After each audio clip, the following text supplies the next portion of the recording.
Hello guys, welcome to our channel. Hope you are doing good. எல்லாரும் எப்படி இருக்கீங்க?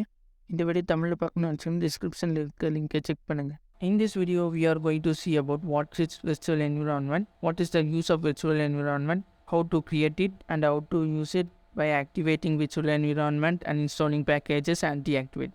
Okay, let's get clear what is virtual environment. Virtual environment in Python is a normal Python environment which will be created in different part of the system. But it's new environment without any packages installed in it. It will be separated from actual Python environment. So the packages in the virtual environment won't affect the global environment of the Python. So we can install any packages and uninstall as per our project requirements. So it's popular among maintaining packages. Now let's see what's the use of virtual environment. It is used to maintain the different versions of Python packages around your system as per our project requirement. For example, you are working on the project that requires a TensorFlow 1.2 something, and you are also working on another data science project that requires a TensorFlow version 2. In that case, we could not install two versions of TensorFlow in our environment, so that the virtual environment could be used to solve this issue. We can simply create a new virtual environment and install the requirement packages for the old project which is using TensorFlow 1, and create another virtual environment for the new project which is using the TensorFlow version 2, so that we can switch between the virtual environment as per the project we are working on currently. We can create multiple virtual environments as per our need. Okay, now let's check out how to create virtual environment. First, go to the folder where you need to create a virtual environment. Usually it will be the same folder where your project is located, so that it is easy to navigate and activate your environment and work on your project and deactivate. For now, I am going to create a new project for Flash. So I need to create a folder for my Flash cap and other files. I am going to create a Flash folder here, new folder, and I am keeping the folder name as Flash. Inside this folder, we're gonna keep all project scripts and folders here along with the virtual environment, so that I am opening this CMD here. If you install virtual environment already, you can skip this step, or else you can put this command in CMD pip install virtualenv. Now the installation is started for me. It might take some time based on your internet connection and speed. In some of the environment, it could be a pip3 install virtualenv, because the path could be set up to that. So you can try this.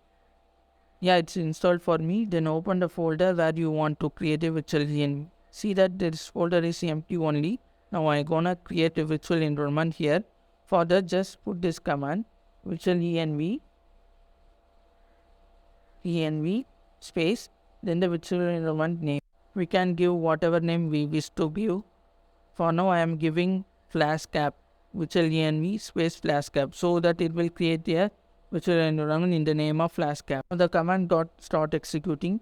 We can also notice that there is a folder automatically created with the name Flash cap. This should be our virtual environment folder. Inside this only we could have all the script to activate and maintain the packages, and installed packages in this environment could be saved in the same folder only. These three packages are installed by default in virtualenv because these don't need to install other packages. Now just explore what's inside the env. Here we can see that lib folder and script folder. Inside the lib folder only all our Python packages could be saved. If we install pandas, means it could be saved only into that folder only. And inside the script folder we have the Python script to install and manage virtualenv. In the activate.bat only called to activate the virtual environment. So it will have the script to activate the virtual environment. It has the script to deactivate the virtual environment. To deactivate the virtual environment, you can call the deactivate function. Okay, now let's have a demo how to use a virtual environment to activate and deactivate it and installing packages. For that, was just to open the CMD in the folder. Now we're gonna activate this env. Just type the path to activation.bat script slash app slash scripts slash activate